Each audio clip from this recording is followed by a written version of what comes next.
2차 세계대전 때 나치 독일과 영국이 치열하게 싸우고 있었습니다.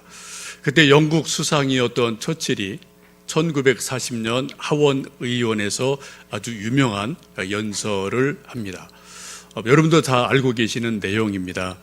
내가 드릴 수 있는 것은 피와 노고와 눈물과 땀 말고는 아무것도 없습니다. 라고 연설을 하면서 온 영국 국민들에게 당신들도 나라를 위해서 피와 땀과 눈물을 같이 좀 흘려주십시오.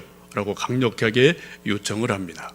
이런 한 마음으로 전쟁을 치루었고 우리가 잘 아는 것처럼 승전을 하는 일들이 있게 됩니다. 우리 사람들에게는 많은 액체가 있는데 그중에 피, 땀, 눈물은 우리 사람을 사람답게 하는 중요한 일입니다. 아무리 사람이 아름답고 멋있어도 사람에게서 피와 땀과 눈물이 없다면 그 사람은 더 이상 살아있는 사람이 아니죠.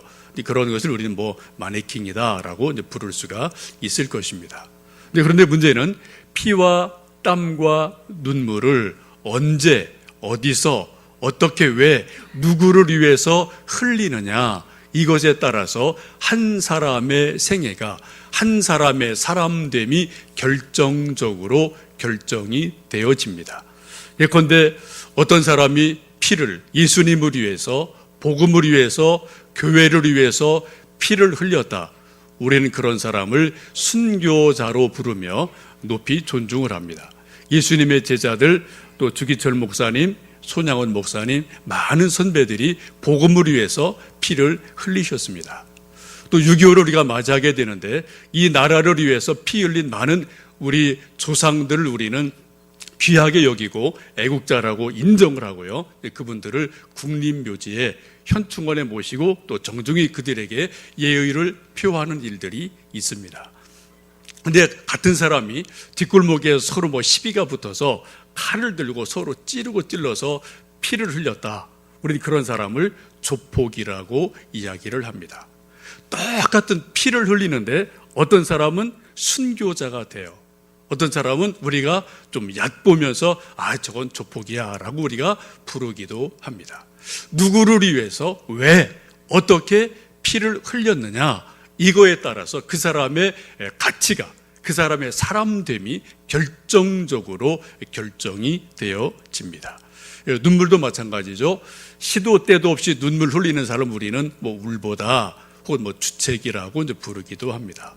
그런데 어떤 나라가 풍전등화에 있을 때, 위기에 있을 때, 또 불의를 바라보며 눈물 흘리는 사람을 우리는 선각자다 혹은 애국자라고 우리는 인정하고 존중을 합니다. 조선 말 1905년에 황성일보의 장지연 선생님이 유명한 논설을 실게 되죠. 시이랴 방성대곡이라는 그러한 논설을 실게 됩니다. 이것은 여러분 아시는 것처럼 그 뜻이 이날은 목노아 통곡하는 날이다, 그런 뜻을 가지고 있죠. 이것 때문에 이분이 우리나라에 지금까지도 어떤 장지연 선생 하면은 어떤 선각자, 나라를 사랑하는 분, 이러한 분으로 인정이 되고 있어요.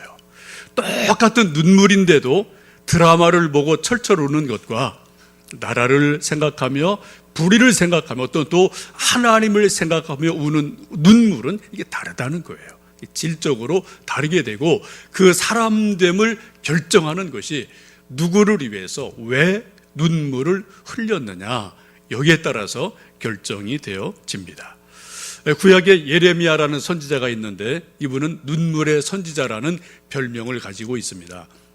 멸망하는 유다를 바라보며 하나님을 떠나는 백성들을 바라보며 계속 울고 울었기 때문에 후대 많은 사람들이 예레미야 선지자를 눈물의 선지자라고 별명을 붙여 주었죠. 땀도 마찬가지입니다.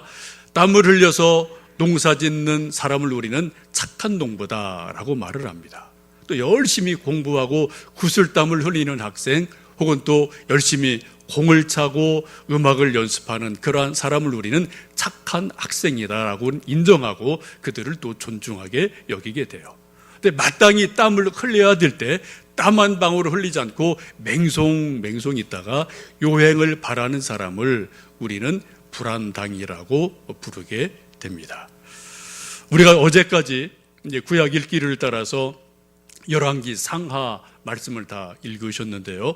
열왕기하의 말씀을 보면은 유다 왕조가 BC 586년에 바벨론에 의해서 멸망당하는 것이 기록이 되어 있습니다. 열왕기하 25장에 보시면 솔로몬이 세웠던 성전이 불타버리고 파괴가 되어져요. 그리고 왕과 귀족과 쓸만한 모든 사람 수만 명이 다 바벨론의 포로로 끌려가는 그런 비극이 일어나는 것이 열왕기하의 마지막 장의 말씀입니다. 이때 끌려간 사람 중에는 우리가 잘 알고 있는 선지자 에스겔도 포함이 되어 있습니다. 그리고 약 70년의 세월이 지난 후에 하나님의 놀라운 은혜가 이스라엘 백성들에게 임하게 됩니다. 70년의 세월이 지나가면서 바벨론 제국이 멸망을 하고 새로운 제국, 신흥제국 페르시아가 등장을 하면서 새로운 황제가 정책을 바꿉니다.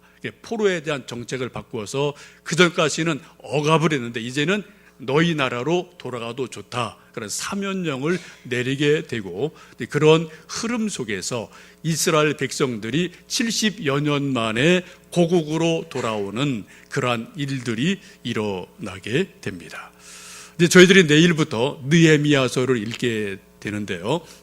느헤미야서도 바로 그런 흐름과 같이 물려가는 그런 성경으로 보시면 좋겠습니다.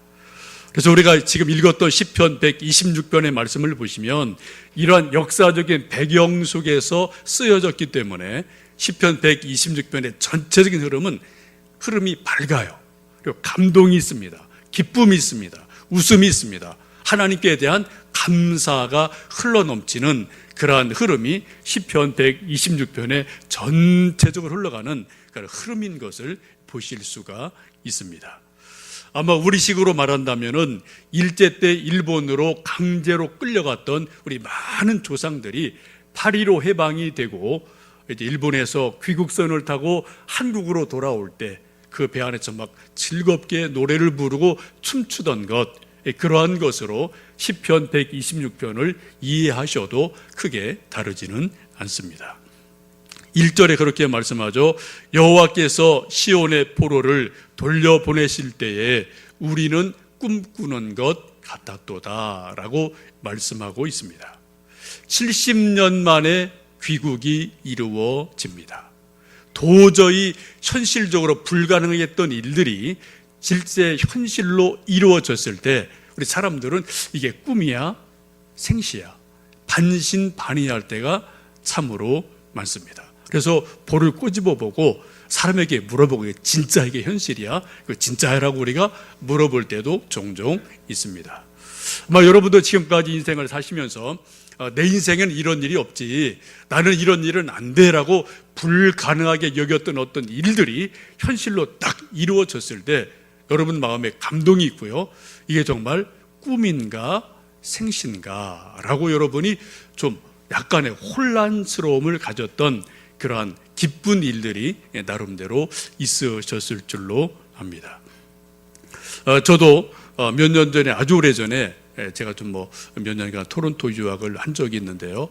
제가 이제 90년도에 이제 쭉 목회할 때 그때 저희 친구들 여러 사람이 먼저 공부하기 위해서 혹은 또 외국에 목회하기 위해서 이렇게 외국 나가는 분들이 이렇게 종종 있어요. 이렇게 쭉 연락이 돼서, 근데 그때는 김포공항이죠.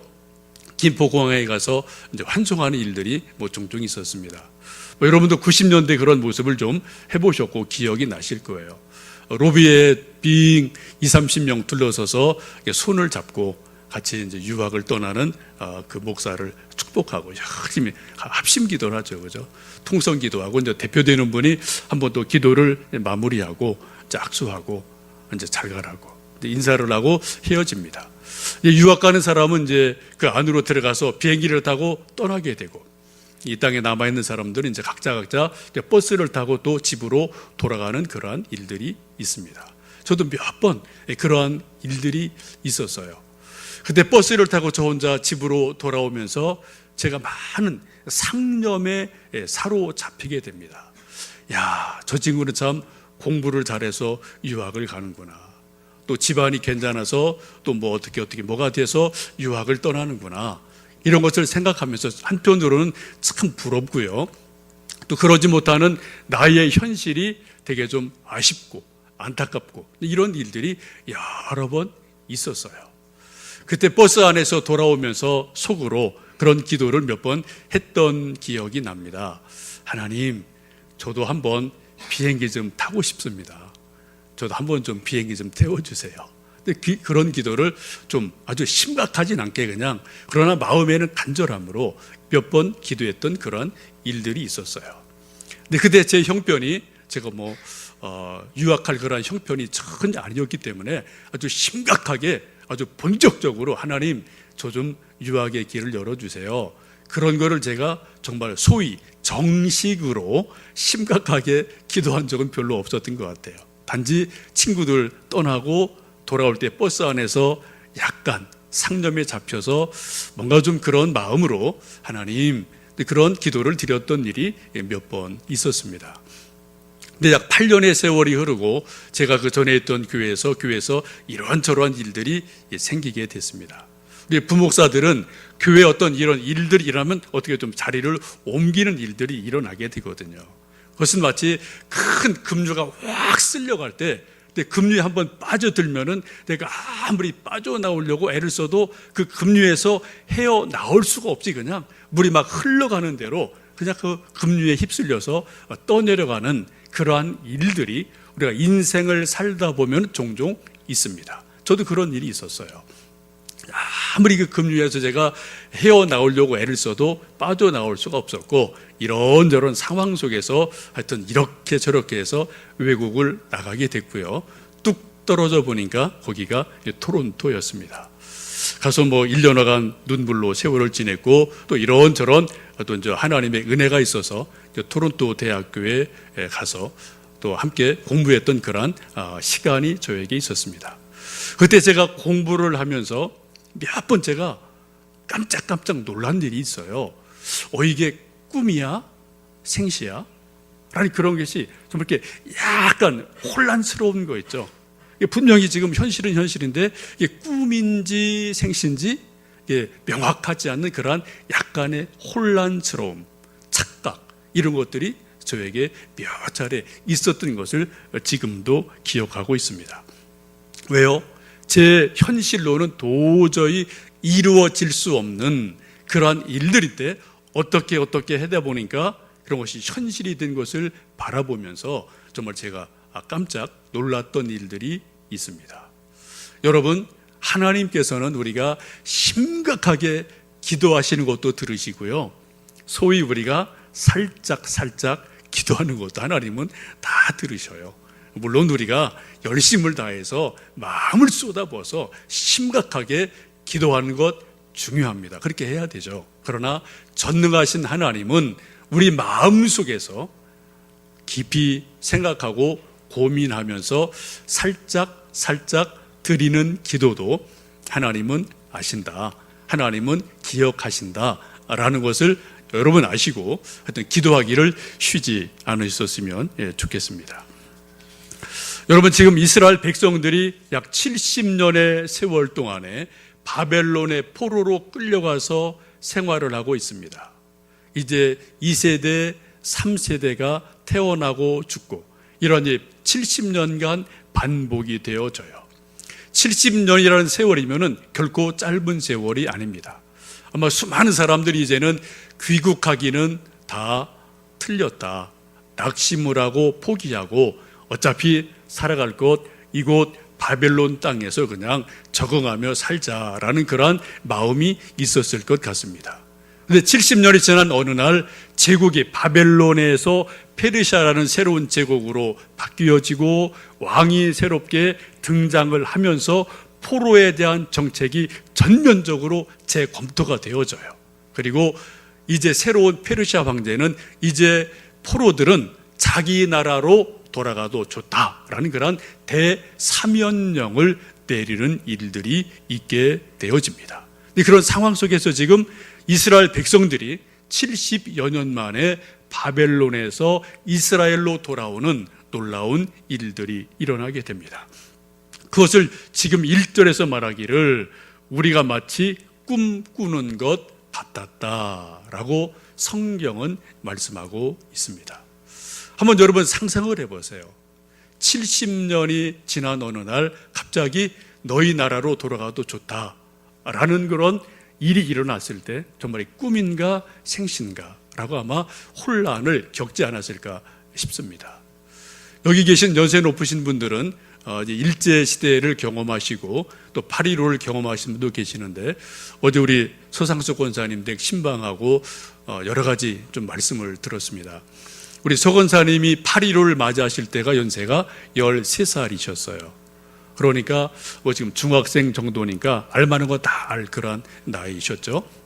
그때 이불 속에서 일본 전황이 항복하는 그런 뉴스를 숨어서 듣고 그리고 이제 거리를 나가봤더니 하여튼 어느 생각 일장기가 싹 사라져버리고 집집마다 거리마다 태극기가 휘날린 그런 모습을 보면서 이게 정말 꿈인가 생신가 아마 그런 것을 우리 그때 우리 어른들이 다 경험을 하셨을 거예요.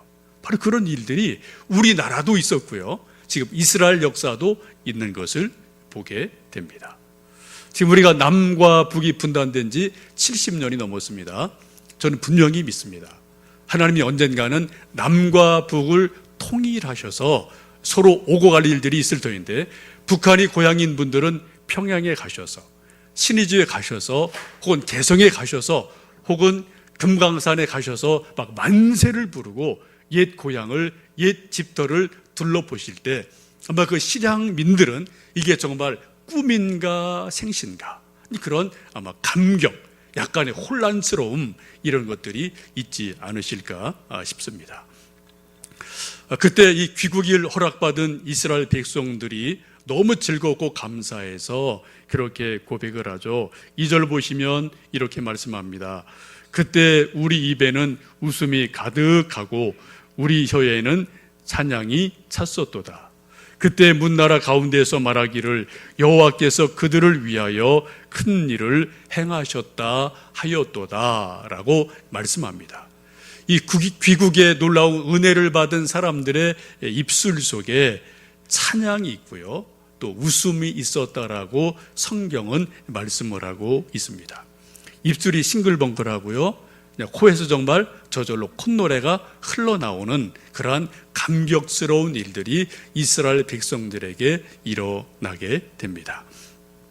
여러분도 오랜 동안 고민하셨던 어떤 일들이 깔끔하게 정리가 되고 숙제가 딱 풀어지면 여러분 입술에서 웃음이 번져요. 또 코에서 콧노래가 흥얼흥얼 저절로 나오게 됩니다. 또 얼굴에 화색이 돌게 됩니다. 지금 아름다운 계절이어서 지금 여기저기 꽃이 아주 많이 있는데요. 여러분 이 세상에서 가장 아름다운 꽃이 뭐라고 생각을 하십니까? 여러분 다 취향에 따라 다르실 거예요. 장미, 백합, 코스모스 다 여러분 취향에 따라 이 꽃이 이쁘고 아름답지 답이 다르실 겁니다. 근데 저는 이 세상에서 가장 아름다운 꽃은 바로 웃음꽃인 줄 압니다. 우리 얼굴에서 피어나는 웃음꽃 이게 가장 아름다운 꽃이에요. 아무리 좀 미인이라도 웃음꽃이 사라지면은 아름답질 않아요. 그냥 마네킹 같아요. 근데 조금 좀 얼굴이 덜 예쁘더라도 웃음꽃이 활짝 피면은 어떤 미인보다도 아름답습니다. 정말 귀하거든요. 지금 여러분 잠깐 좀 설교 들으시면서 한번 좀 웃음꽃을 한번 좀 피워보시겠습니까? 예, 보기 아주 좋아요. 예, 웃음꽃을 여러분 좀 늘 웃음꽃을 피우시는 그런 여러분이 되시고요. 여러분 가정이 되시고요. 우리 교회가 되셨으면 좋겠습니다.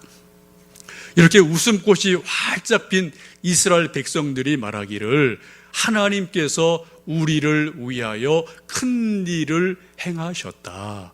큰 일을 행하셨다라고 두 번이나 반복해서 말씀합니다.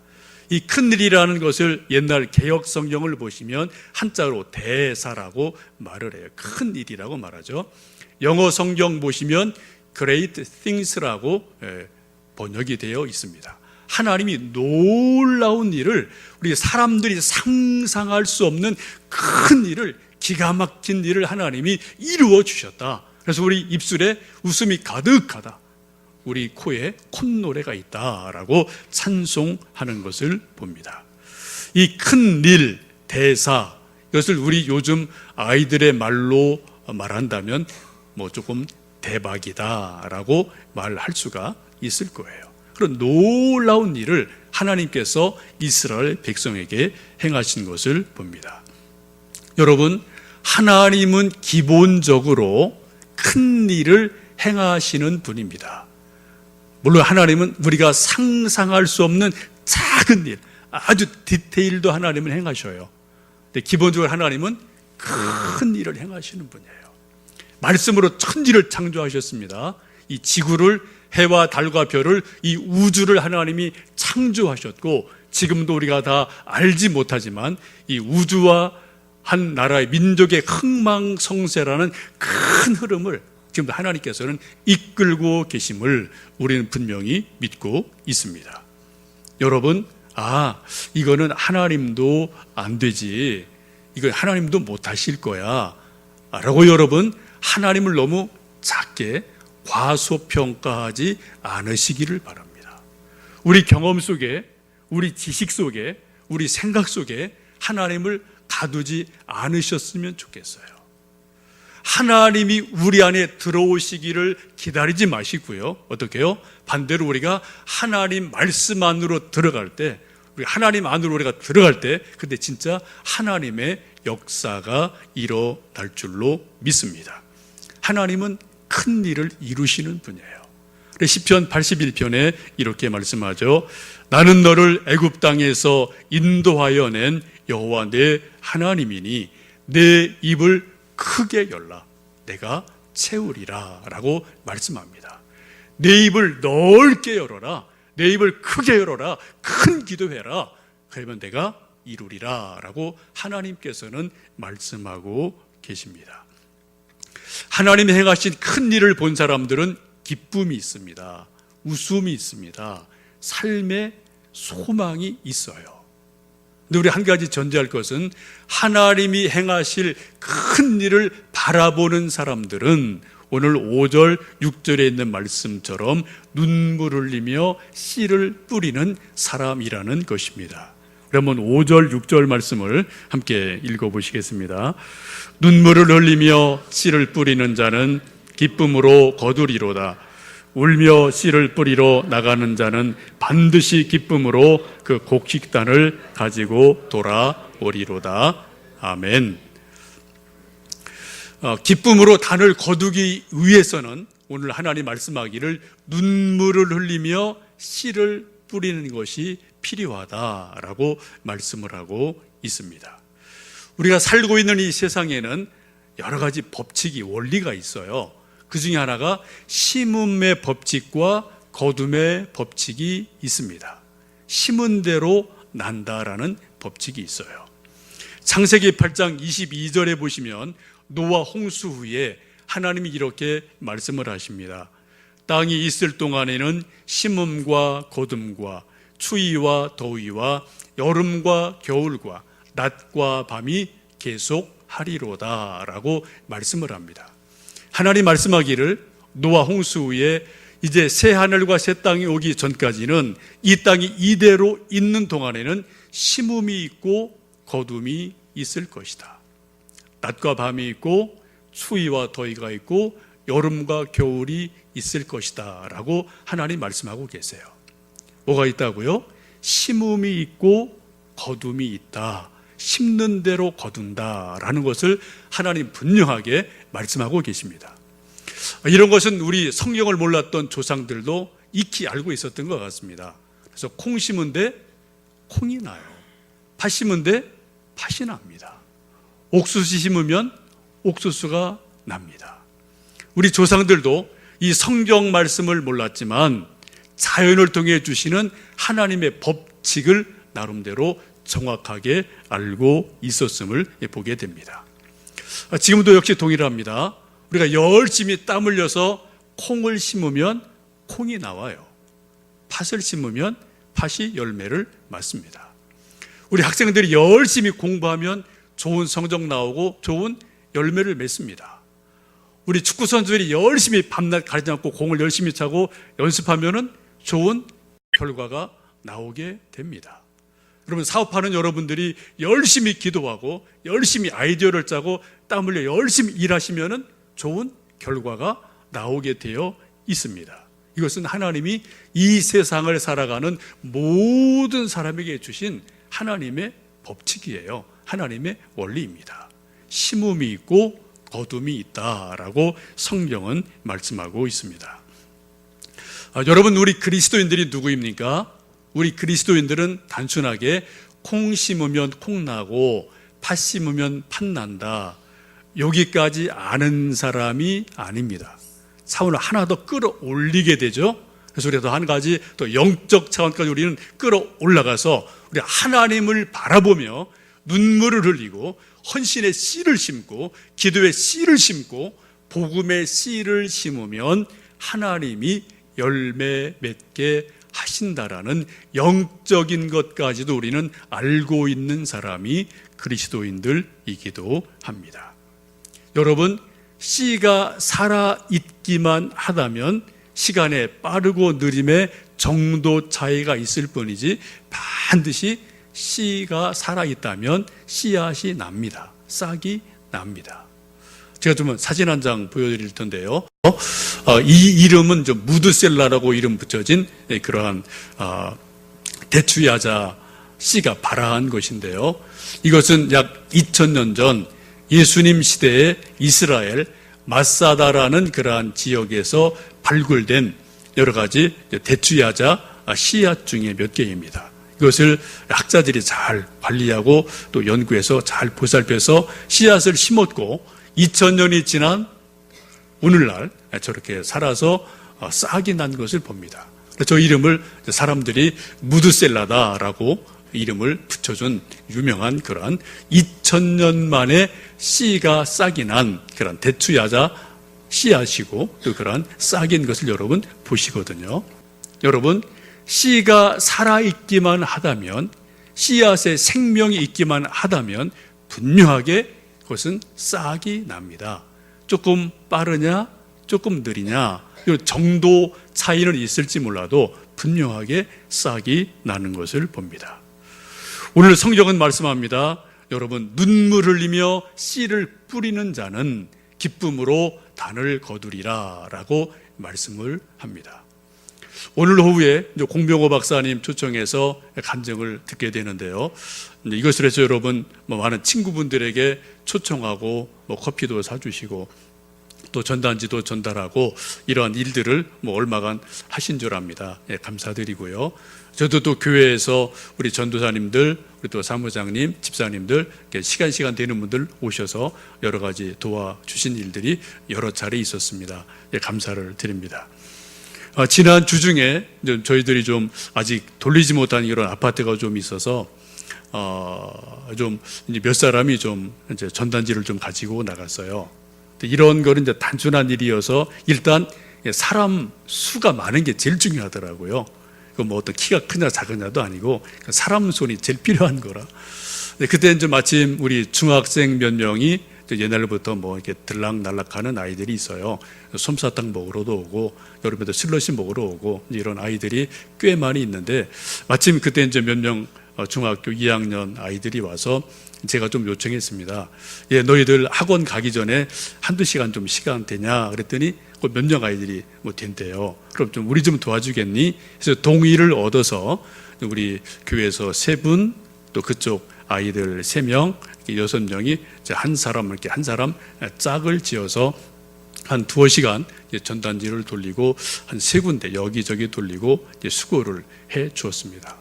고마워서 이제 그 아이들 팥빙수를 좀 사주고 같이 먹고 이제 헤어졌는데 그 다음날 새벽에 제가 새벽 기도회를 하고 이 자리에서 여기 자리에서 기도를 했습니다. 근데 어제 수고한 그 아이들이 되게 고맙더라고요. 그래서 그 아이들의 이름을 하나씩 부르면서 얼굴을 좀 기억하면서 제가 하나님 앞에 감사 기도를 했습니다. 하나님, 이 아이들이 저럼 수고했습니다. 하나님 아시지 않습니까? 하나님 복 주세요 라고 나름대로 그 아이들을 축복하며 기도하다가 제가 깜짝 놀란 일이 있어요. 그 이름이 좀 저한테 되게 익숙한 이름이거든요. 가만히 기도 중에 생각을 해보니까 2-3달 전에 그 아이들 교회 왔다 갔다 할 때 제가 좀 애들한테 말 걸은 적이 있거든요. 얘들아, 너희들 기도 제목이 뭐니? 너희들 꿈이 뭐니? 우리가 뭐 흔히 묻는 거잖아요. 내가 너희들을 위해서 기도해줘도 좋겠어? 여기다 이름 적어둬놔도 괜찮겠어? 라고 제가 묻고 동의를 얻어서 몇 명 이름을 여기다 이렇게 적어놓은 아이들이에요. 그 아이들이 어느새 한 3달 정도 지나면서 중등부 예배로 들어가 있고, 그리고 또 어느샌가 저희들이 필요할 때 일손이 되어져서 함께 전단지를 나누어주는 그러한 일을 하는 것을 보고 벌써 몇 달 만에 싹이 났네, 뭔가 도와주는 손길이 됐네, 이런 것을 느끼면서 제 머리에 마치 지진이 일어나는 것처럼 충격과 감사를 느꼈던 일이 며칠 전에 새벽에 기도 시간에 있었던 것을 제가 하나님 앞에 감사를 드립니다.